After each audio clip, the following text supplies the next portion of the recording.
Story 1 भूतिया मोड़। एक बार की बात है, सुरेश नाम का एक व्यक्ति था। वो बहुत घमंडी था और अपने मन की ही सुनता था। वो कानपुर शहर में अपनी पत्नी के साथ रहता था। उसकी पत्नी का नाम सोनिया था।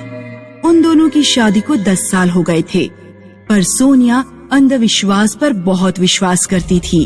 एक दिन सुरेश ने शिमला जाने का प्लान बनाया। फिर अगले दिन सुबह सुरेश जल्दी तैयार होकर अपनी कार में बैठ जाता है। जल्दी आओ भाग्यवान, हमें लेट हो रहा है। कुछ ही देर में सोनिया आ जाती है, पर उसके सामने से एक काली बिल्ली रास्ता काट लेती है। हे भगवान, ये तो अपशगुन हो गया। फिर सोनिया कार में बैठते ही सुरेश को कहती है, हमें कुछ देर रुकना चाहिए। मेरे आगे से काली बिल्ली ने रास्ता काट लिया है, ये अपशगुन माना जाता है। पर सुरेश अंधविश्वास पर विश्वास नहीं करता था। उसने सोनिया की बात मानी ही नहीं। फिर वो लोग घर से निकल पड़ते हैं। अपनी राह पर चलते चलते दोपहर हो जाती है। तभी वो रास्ते में एक ढाबे पर खाना खाने के लिए रुक जाते हैं। थोड़ी देर बाद सुरेश वेटर को बुलाता है। भाई, यहाँ से कोई ऐसा रास्ता है जहाँ से हम शिमला जल्दी पहुँच सकें? जी हाँ साहब, कुछ दूर बाद एक मोड़ आएगा, वहाँ पर एक बोर्ड लगा होगा, आप वहाँ से मुड़ जाना। वो रास्ता जंगल को होकर हाईवे पर निकलता है, वहाँ से आप जल्दी पहुँच जाओगे। पर साहब, वो रास्ता रात के समय खतरनाक है, आप लोगों को रात के समय वहाँ से नहीं जाना चाहिए। मैंने वहाँ के बारे में बहुत सुना है। जो भी उस रास्ते से 8 बजे के बाद गया है, वो लौट के नहीं आता। फिर ये कह करके वेटर वहाँ से चला जाता है। हमें इसी रास्ते से जाना चाहिए, हम जल्दी पहुँचेंगे। सोनिया वेटर की बात सुनकर डर जाती है। सुनिए जी, कुछ ही देर बाद रात भी होने वाली है, हमें इस रास्ते से नहीं जाना चाहिए, ये रास्ता खतरनाक है। नहीं, तुम बिना बात के डर रही हो, ऐसा कुछ नहीं होता। मैं ऐसी बातों पर विश्वास नहीं करता। सोनिया ने सुरेश को बहुत समझाया, पर सुरेश नहीं माना और वो ढाबे से निकल पड़ते हैं। कुछ ही दूर बाद एक मोड़ आया, जहाँ पर एक बोर्ड लगा हुआ था और उस बोर्ड पर लिखा हुआ था, यहाँ से 8 बजे के बाद जाना खतरनाक है। पर वो लोग वहाँ से मुड़ जाते हैं और धीरे धीरे अंधेरा भी हो जाता है। सोनिया बोर्ड देखकर सुरेश को कहती है, हमें दूसरे रास्ते से जाना चाहिए, मुझे बहुत डर लग रहा है। तभी एक साधु बाबा उनकी कार के सामने आ जाता है। उसके बड़े बड़े बाल और एक हाथ में लोटा, दूसरे हाथ में एक छड़ी थी। बाबा जोर जोर से बोलने लगता है, चले जाओ यहाँ से, चले जाओ मूर्ख बालक, इस रास्ते से जो गया है वो कभी जिंदा नहीं लौटा। सोनिया ये सुनकर बहुत डर जाती है, पर सुरेश को उस बाबा की बात का विश्वास नहीं हुआ। ढोंगी बाबा, हम आपकी बात नहीं मानते, हट जाओ हमारे रास्ते से। सुरेश की बात सुनकर बाबा क्रोधित हो जाते हैं। मूर्ख बालक, अपना नहीं तो कम से कम अपनी पत्नी के बारे में सोच। मैं अब भी कह रहा हूँ, चला जा यहाँ से, नहीं तो अंजाम बहुत बुरा होगा। पर सुरेश ने उस बाबा की एक न सुनी और वो वहाँ से निकल पड़ते हैं। अब रात भी हो गई थी और अब तक हाईवे नहीं आया था। सुनो, अब भी समय है, वापस चलते हैं। कितनी देर हो गई है, अब तक कोई हाईवे नहीं आया। आपने देखा ना, सुबह घर से निकलते वक्त काली बिल्ली ने रास्ता काटा, और अब उन बाबा ने क्या कहा था, मुझे बहुत डर लग रहा है। पर सुरेश कहाँ मानने वाला था, वो अपनी जिद पर अड़ा रहा। कुछ ही दूर बाद उनकी कार झटके मारने लगती है और अचानक से रुक जाती है। सुरेश ने फ्यूल मीटर की तरफ देखा, पर वो तो पूरा भरा हुआ था। गहरी रात और जानवरों की आवाज से सोनिया और ज्यादा डर जाती है। तभी एक भूत पेड़ पर बैठा होता है। वो उन दोनों को देख लेता है और आदमी का भेष बदलकर उनकी गाड़ी के सामने आ जाता है। हमें इस आदमी से मदद लेनी चाहिए। अरे सुनो भाई, यहाँ कोई मैकेनिक की दुकान है क्या? हमारी गाड़ी खराब हो गई है। नहीं साहब, यहाँ दूर दूर तक कोई मैकेनिक की दुकान नहीं है, पर मैं मैकेनिक का काम जानता हूँ, मैं आपकी गाड़ी ठीक कर सकता हूँ। फिर वो आदमी गाड़ी ठीक करने लगता है। कुछ देर बाद वो आदमी अपने असली भूत के रूप में आ जाता है। उसके बड़े बड़े बाल और बड़े बड़े नाखून और डरावना मुंह देखकर वो दोनों डर जाते हैं। बड़े दिनों बाद इस रास्ते पे कोई आया है। अब तुम दोनों मेरा भोजन बनोगे आज। वो दोनों गाड़ी छोड़कर अपनी जान बचाने के लिए जंगल की तरफ भागते हैं। कहाँ तक भागोगे? आज तुम्हें मेरे हाथों से मरने से कोई नहीं बचा सकता। थोड़ी दूर बाद जंगलों में एक घर की रोशनी दिखाई देती है। पैर में ज्यादा चोट आने की वजह से सोनिया चल नहीं पाती। तुम मेरी फिक्र मत करो, जाओ यहाँ से, मदद लो उस घर में जाकर। तभी वो भूत आता है और सोनिया को खींचकर अपने साथ ले जाता है। सुरेश भागते भागते उस घर पर पहुँचता है। कोई है यहाँ पर? हमारी मदद करो, जल्दी दरवाजा खोलो, ये भूत मेरी पत्नी को मार डालेगा। तभी अंदर से वही साधु बाहर निकलता है जो उन्हें इस रास्ते पर आते वक्त मिला था। आप सही थे, प्लीज मेरी मदद कीजिए, वो भूत मेरी पत्नी को मार देगा। आओ बालक, अंदर आओ, ये सुरक्षित जगह है। मैं तुम्हारी पत्नी को बचाने में तुम्हारी मदद करूंगा। बाबा फिर कुछ मंत्र पढ़ने लगते हैं। तभी वो भूत बाबा के मंत्रों से उनकी तरफ खींचा चला आता है और उस गोल घेरे में आ जाता है। बाबा फिर उस भूत से पूछते हैं, बता, कहाँ छुपाया है तूने इसकी पत्नी को, वरना तू नहीं बचेगा आज। तुम्हारी पत्नी मेरे पास है, वो मेरा आज का भोजन है और तुम सब भी मरोगे। फिर बाबा के पास में एक लोटा होता है। वो उस लोटे से उस भूत पर गंगा जल छिड़कने लगते हैं।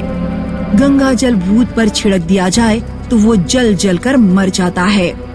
ठीक है, मैं तुम्हें इसकी पत्नी के पास ले जाऊंगा, पर तुम मुझे मारना मत। चलो, आओ मेरे पीछे। कुछ दूर बाद एक पेड़ के साथ सोनिया को उस भूत ने रस्सी से बांधा होता है। सोनिया को देखकर सुरेश भागकर उसके पास जाता है और उसकी रस्सी खोलता है, पर सोनिया बेहोश थी। सोनिया को बेहोश देखकर सुरेश उसकी आंखों पर पानी डालता है। फिर सोनिया को होश आ जाता है। बाबा फिर उस भूत पर गंगा जल छिड़क देते हैं। वो भूत गंगा जल से तड़प तड़प कर जल कर मर जाता है और कुछ देर बाद सुबह हो जाती है। जाते वक्त सुरेश बाबा से कहता है, धन्यवाद बाबा जी, आपने मेरी पत्नी की जान बचाई है। हम आपका एहसान कभी नहीं भूलेंगे। फिर सुरेश और सोनिया कार में बैठकर अपने घर लौट जाते हैं।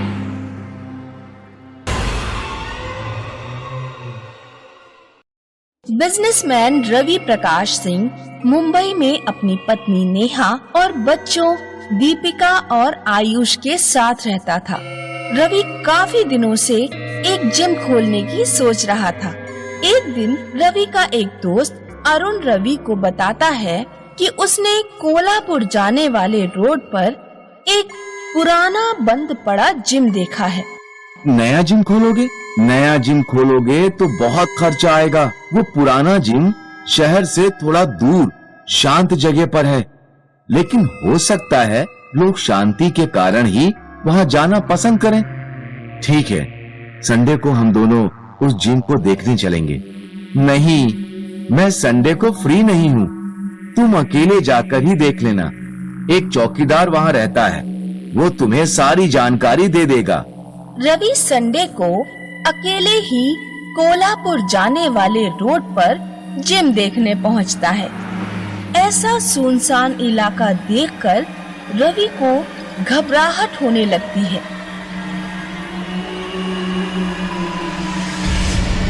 रवि प्रकाश साहब, आप ही हैं? हाँ, नहीं हूँ।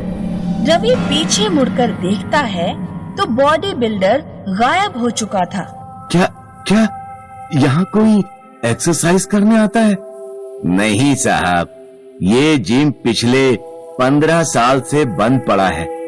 आइए, मैं आपको अंदर लेकर चलता हूँ। रवि चौकीदार के साथ अंदर जाता है।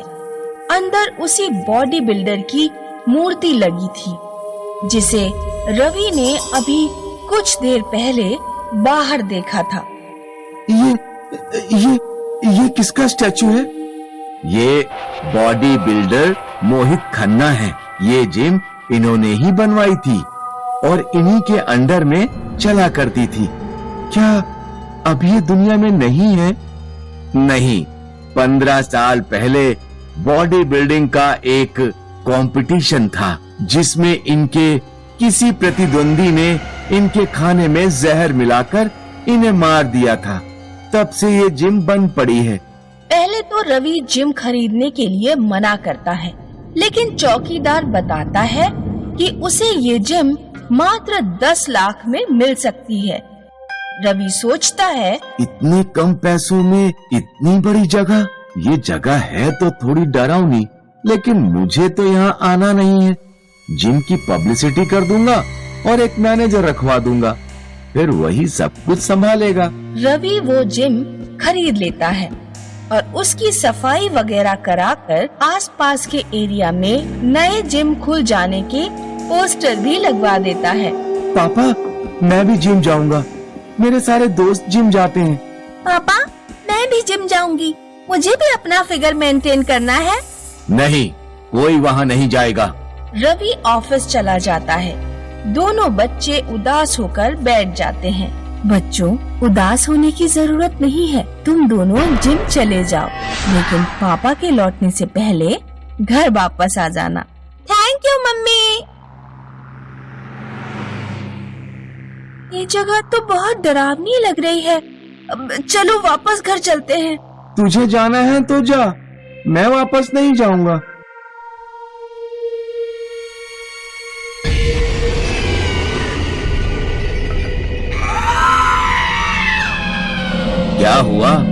क्या हुआ तुम दोनों को? वो बॉडी बिल्डर? हमारे पापा ने ये जिम खरीदा है। हम यहाँ एक्सरसाइज करने आए थे। अच्छा, मैं समझ गया। चलो, मैं तुम्हें जिम के अंदर ले चलता हूँ।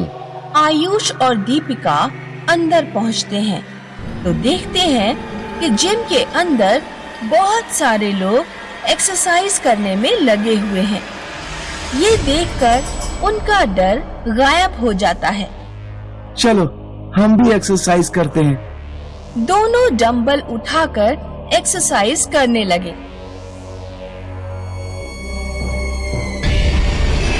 चौकीदार अंकल, बचाओ!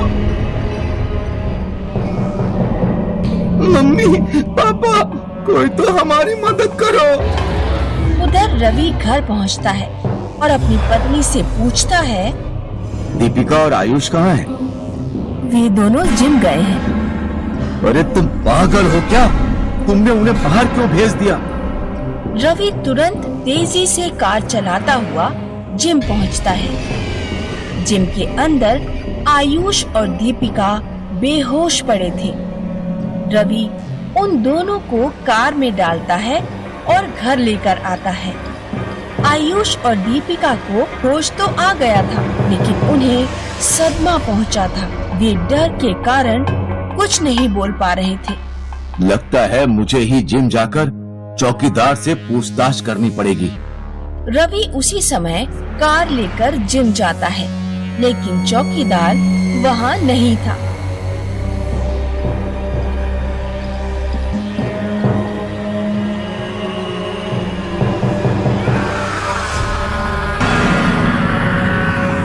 छह महीने बीत चुके हैं। रवि का कुछ पता नहीं लगा। पुलिस भी कोई सुराग नहीं ढूंढ पाई। लोग बातें करते हैं कि रवि को मोहित खन्ना का भूत खींच कर ले गया।